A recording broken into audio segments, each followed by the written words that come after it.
From Anshe Sfard Bethel Emeth Congregation, it's time to take 10 minutes for Torah with Rabbi Joel Finkelstein. Welcome to our discussion of Esther. What's the big secret? If we look at the Megillah, we see that twice it says that Ein Esther mageret moladta et ama, that Esther will not tell her nation or her homeland. Why not? What's the big deal? Well, ki chen tziva la Mordecai. Mordecai told her not to reveal her identity. In fact, even at the very end, when it says that she tells Achashverosh the king that indeed this wicked Haman wants to kill her people, she just says her people. She doesn't say which people. That remains a mystery. Even later when it says that they figured out the connection between Mordecai and Esther, she just says she told the king what he was to her. But it doesn't say that she was Jewish. She retains her cover throughout the entire book as to what her nationality is, whether she is a Jew. And the question is, why? What was the big deal? So he would know she was Jewish. Who cares? Studying with some children this morning, and said, it's obvious. Many people, such as Achashverosh, Haman, they don't like Jews. So it's good not to say that you're Jewish. A good, simple answer. I've been studying recently 3 commentators, all from the 16th century. 2 from Sfat, one who's also Sephardic and Middle Eastern. The Shmuel de Uzeda, wonderful commentary. He was a student of Rabbi Elisha Galinka, the great Kabbalist, and a student of the Ari. Also studying the Yosef Lekach by Rabbi Eliezer Ashkenazi, author of the Maseh Hashem, his commentary on the Torah, and also the Manot Halevi, commentary of Rabbi Shlomo Alkabetz, another student of the Ari who lived in Tzfat and wrote a commentary on the Megillah. So Rabbi Ashkenazi, Shmuel Ashkenazi, he says, well, you don't want to have guilt by association. If they know that she's Jewish, then if it's off with her head, then the Jews are in trouble. If it's off with their head, then she's in trouble. If it's off with Mordecai's head, then she's in trouble. So when you're that close to the king, you have to worry about your neck, your life, and therefore you don't want to endanger some other characters. On another note, there's the idea that you can benefit from having someone in power. If Esther's in power, Mordecai will surely be given a raise.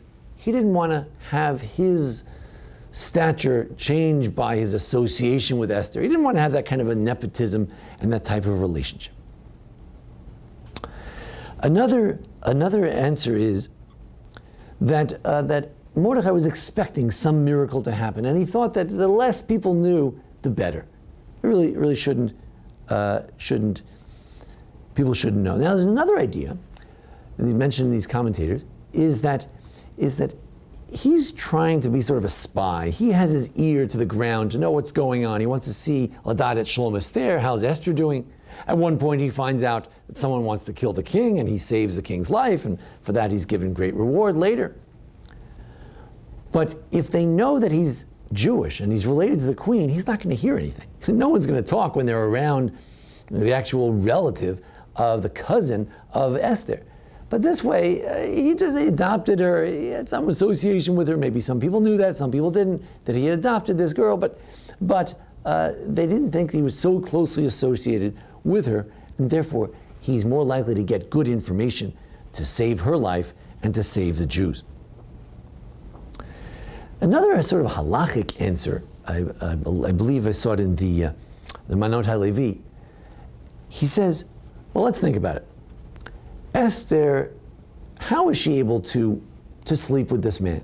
After all, this is an act of immorality, being with a Gentile man. He's a Zoroastrian, perhaps an idol worshiper. How can she be with him?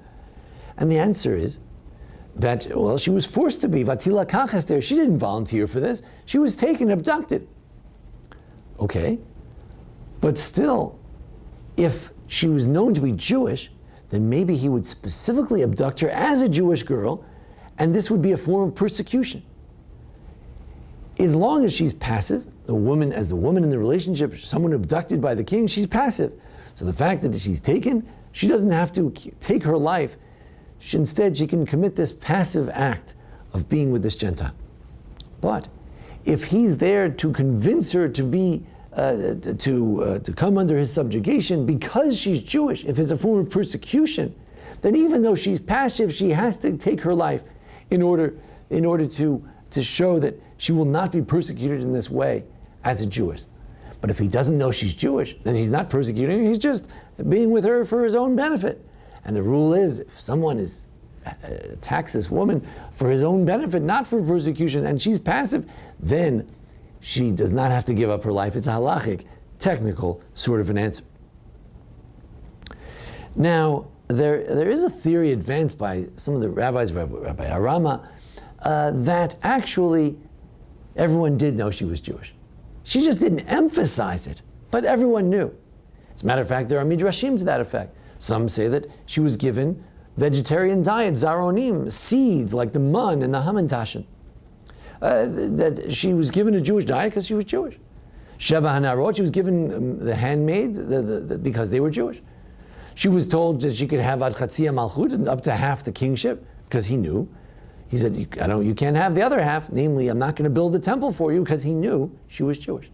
There is this theory, many of these medieval commentators, they get very upset about this theory and view it as sort of contrary to much of the simple reading of the text. It's contrary to certain rabbinic passages as well, but this is a theory that was advanced in this Sephardic circle. Now, another psychological insight, I believe given also by one of the Arama family, there's Rabbi Yitzchak Arama and his children, is as follows. They knew that what type of wife should Esther be? Well, the last wife didn't go too well. Vashti, that didn't work out too well. Why was there a problem with that marriage? Well, there was a problem with that marriage because Vashti was kind of uppity. She felt she had an upper hand. She was, after all, the descendant of Belshazzar. She was from the Babylonian kingship. So she had status, yichus, pedigree. And therefore, Achashverosh didn't like that. She refused to listen to him. She thought, why should I listen to him? I'm more important than he is. The only reason he's important because he's married to me. So if Esther would divulge her upbringing, maybe she would say, well, I'm Jewish. Oh, I come from Kish, who's from Saul. Saul was a king. I'm from a Jewish line of kings. And he said, well, that might not be so good for her health or the health of her neck. Because if people knew that she came from this pedigree, from a kingly Jewish tribe, they might think, she'll be just like the old wife. And that would be a problem. Rashi has the opposite idea, that she was trying to give the impression that she came from no yichus at all. She came from a very lowly family. And maybe he wouldn't even want to marry someone of such a lowly family. So there's so many interesting theories. Just one detail in the Megillah that she doesn't reveal her identity. And so many theories as to why that is. Fascinating. But if you ask at a broader level, why is she hidden? Because that's what this period is all about. She emblemizes, she symbolizes, she's emblematic of the whole period of Hester Panim, of the hidden face of God, that God himself is not revealed. The Jews have to sort of go undercover. In exile, we all sort of go undercover a little bit to sublimate our Jewish identity, to exist in an exilic identity. This is part of Galut. And it's not only true of the Jew, but God too is hidden in this book. That's why it's called Esther. It's called something to do with the hidden face of God in this world. Mordecai was saying to her, Esther, you're living a very exilic existence. And an existence which many Jews will be forced to live throughout the period of the crypto-Jews and so many other periods where Jews have to sort of blend in to exist, to survive. But ultimately, the victory comes not in her hiddenness, but when she reveals who she is, when she's true to her people. That is ultimately the time when the greatest salvation comes, when a Jew says who they are, like Mordecai Hayudi. Everyone knew he was Mordecai, the Jew. And ultimately, when Esther is able to reveal her identity, That's when the greatest salvation comes to us. Thank you for joining us here, our discussion, Parshat of the story of Esther here in Memphis, Tennessee, the Anshe Sfard Bethel Emeth congregation. Join us each week for our discussion of various holidays, Parsha, and the how-to videos as well. Thanks to Jason Lefkowitz, our producer. Thank you. This has been 10 Minutes for Torah with Rabbi Joel Finkelstein. To learn more, visit ASBEE.org.